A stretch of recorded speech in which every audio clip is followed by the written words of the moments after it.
ISL അങ്ങനെ അവസാന ഘട്ടത്തിലേക്ക്. ശരിക്കും പറഞ്ഞാല് ഒരു ലീഗിൽ ഉണ്ടായിട്ടുണ്ടാകുന്നില്ല ഇതേപോലത്തെ ഒരു ടൈറ്റിൽ റണ്ണ്. ആരടിക്കും എന്ന് ഒരു രീതിയിലും നമുക്ക് അങ്ങ് പ്രെഡിക്റ്റ് ചെയ്യാൻ പറ്റാത്ത ഒരു സിറ്റുവേഷൻ. ഏകദേശം 4 ടീമുകൾ ടൈറ്റിലിന് വേണ്ടിയിട്ട് പോരാടുന്ന ഒരു ദിവസമാണ് വരാൻ പോകുന്നത്. അതായത് 4 ടീമുകൾ, അതിൽ ഇപ്പം ഇനി അവസാനമായിട്ട് 4 മത്സരങ്ങളാണ് നടക്കാനുള്ളത്. സോ അതിലെ 3 മത്സരങ്ങളും ടൈറ്റിലിന് വേണ്ടിയിട്ടുള്ളതാണ് എന്നുള്ളതാണ് ഏറ്റവും അടിപൊളിയായിട്ടുള്ള കാര്യം. അപ്പൊ അതിൽ ഈ 3 മത്സരത്തിലെ 4 ടീമുകൾ ടൈറ്റിലിന് വേണ്ടിയിട്ട് പൊരുതുകയാണ്. അപ്പൊ നമുക്ക് പോയിന്റ് ടേബിൾ ഒന്ന് എടുത്ത് നോക്കിക്കഴിഞ്ഞാൽ നമുക്കറിയാം 12 മത്സരങ്ങളിൽ നിന്ന് 6 വിജയവും 5 ഡ്രോയും അതേപോലെ ഒരു തോൽവിയുമായിട്ട് 23 പോയിന്റുമായിട്ട് ഈസ്റ്റ് ബംഗാൾ 1ാം സ്ഥാനത്ത് നിൽക്കുകയാണ്.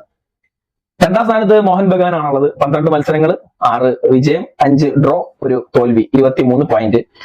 3ാം സ്ഥാനത്തുള്ളത് ബാംഗ്ലൂർ FC ആണ്. പക്ഷെ ബാംഗ്ലൂർ FC യുടെ 13 മത്സരങ്ങളും കഴിഞ്ഞതുകൊണ്ട് 23 പോയിന്റിൽ തന്നെ അവരവിടെ തുടരും എന്നുള്ളത് കൊണ്ടും അവർക്ക് ഇനി പ്രത്യേകിച്ച് കാര്യങ്ങളൊന്നും ഇല്ല എന്നുള്ളതാണ് ഒരു സത്യം. പിന്നീട് 4ാം സ്ഥാനത്ത് വരുന്നത് പഞ്ചാബാണ്. പഞ്ചാബ് 12 മത്സരങ്ങളിൽ നിന്ന് 6 വിജയവും 4 ഡ്രോയും 2 തോൽവിയുമായിട്ട് 22 പോയിന്റുമായിട്ടാണ് 4ാം സ്ഥാനത്ത് നിൽക്കുന്നത്. തൊട്ട് താഴെ മുംബൈയാണ്. 5ാം സ്ഥാനത്ത് മുംബൈ 12 മത്സരങ്ങളും 6 വിജയവും 4 ഡ്രോയും 2 തോൽവിയുമായിട്ട് 22 പോയിന്റ് തന്നെ. സോ ഇവിടുത്തെ രസം എന്താണെന്ന് വെച്ച് കഴിഞ്ഞാല് എല്ലാവർക്കും വിജയം അനിവാര്യമാണ് എന്നുള്ളതാണ്. ഇപ്പോ ഈസ്റ്റ് ബംഗാളിന്റെ കേസ് എടുത്തു കഴിഞ്ഞാൽ ഈസ്റ്റ് ബംഗാൾ ജയിക്കുകയാണെങ്കിൽ ടൈറ്റിൽ ഉറപ്പിക്കാം എന്നുള്ളത് തന്നെയാണ്. ഇപ്പോ ഈസ്റ്റ് ബംഗാളിനും മോഹൻ ബഗാനും ഒരേ പോയിന്റ് ആണുള്ളത്, 23 പോയിന്റ് ആണുള്ളത്. ഇനിയിപ്പോ ഈസ്റ്റ് ബംഗാൾ ജയിച്ചു, അതേപോലെ മോഹൻ ബഗാനും ജയിക്കുകയാണെങ്കിൽ പ്രത്യേകിച്ചൊന്നും സംഭവിക്കാനില്ല, ഈസ്റ്റ് ബംഗാളിന് തന്നെയാണ് ടൈറ്റിൽ. കാരണം നമുക്കറിയാം 7 ഗോളിന്റെ ഡിഫറൻസ് ഇപ്പോഴും ഈസ്റ്റ് ബംഗാളും മോഹൻ ബഗാനും തമ്മിലുണ്ട് എന്നുള്ളതാണ്. അപ്പോൾ ഗോൾ ഡിഫറൻസിന്റെ പേരിൽ ഈസ്റ്റ് ബംഗാൾ തന്നെ ചാമ്പ്യൻസ് ആകും, അവർ തന്നെ ടൈറ്റിൽ അടിക്കും എന്നുള്ളതാണ്. അപ്പോ ഈസ്റ്റ് ബംഗാളിനെ സംബന്ധിച്ചിട്ട് ജയിക്കുക എന്നുള്ളത് തന്നെയാണ്. ഒരു തോൽവിയോ ഒരു ഡ്രോയോ അവരെ സംബന്ധിച്ചിട്ട് ഒന്നും ആകാൻ കഴിയില്ല. കാരണം മോഹൻ ബഗാൻ ജയിക്കാൻ വേണ്ടി തന്നെ ആയിരിക്കും കളിക്കുക. ജയിക്കുന്നതിലപ്പുറം മാക്സിമം അവർ ഈ ഗോൾ ഡിഫറൻസ് കവർ ചെയ്യാനായിരിക്കും നോക്കുക. പ്രത്യേകിച്ച് സ്പോർട്ടിംഗ് സിറ്റി ഡൽഹി ആയിട്ടാണ് മോഹൻ ബഗാന്റെ മത്സരം. അപ്പൊ ബഗാനെ സംബന്ധിച്ചിട്ട് അവരൊന്ന് വിചാരിച്ചു കഴിഞ്ഞാൽ ചിലപ്പോൾ ആ ഗോൾ ഡിഫറൻസ് ഒക്കെ മറികടക്കാൻ കഴിയും എന്നുള്ളതും ഒരു സത്യമാണ്. അപ്പൊ അവർ ആ ഒരു രീതിയിലായിരിക്കും അടുത്ത മത്സരത്തിൽ അവർ കളിക്കാൻ ഇറങ്ങുക. ആ ഗോൾ ഡിഫറൻസ് കവർ ചെയ്യുക എന്നുള്ള പരിപാടിയായിരിക്കും. ജയം എന്തായാലും അവർക്ക് ഉറപ്പാണ്.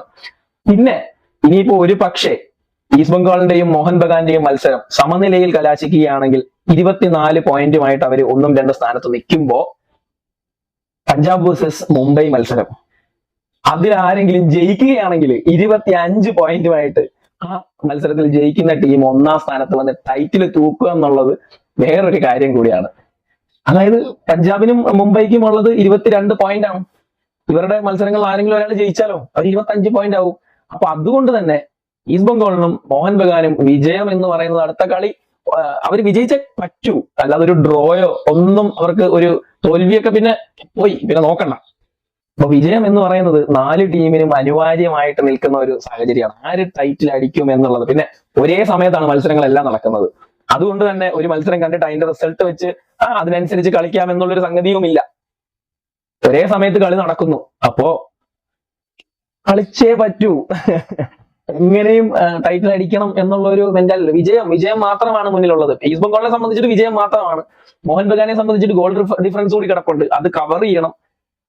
എന്നാൽ പഞ്ചാബിനെയും മുംബൈയെ സംബന്ധിച്ചിട്ട് അവര് ഒരു ബ്ലൈൻഡ്ലി പ്രാർത്ഥനയോട് കൂടി ദൈവമേ ലവന്മാർ രണ്ടിന്റെയും കളി ടൈ ആവണേ എന്നുള്ള ഒരു രീതിയിൽ കളിക്കുന്നു. അപ്പോ ഭയങ്കര ത്രില്ലിംഗ് ആയിട്ടുള്ളൊരു എൻഡിങ് ആണ് ISLന് ഈ വർഷം ഉള്ളത് എന്നുള്ളതാണ് ഏറ്റവും അടിപൊളിയായിട്ടുള്ളൊരു പരിപാടി. അപ്പൊ എന്തായാലും നമുക്ക് കാത്തിരിക്കാം. സോ എന്റെ മനസ്സ് പറയുന്നത് ഏറ്റവും കൂടുതൽ ചാൻസ് ഈസ്റ്റ് ബംഗാളിന് തന്നെയാണ്. അപ്പൊ ഈസ്റ്റ് ബംഗാൾ തന്നെ അടിക്കാനാണ് സാധ്യത വളരെ കൂടുതൽ. അപ്പോ നിങ്ങളുടെ അഭിപ്രായങ്ങൾ കമന്റ് ചെയ്യാം, നമുക്ക് കാത്തിരിക്കാം. Thank you.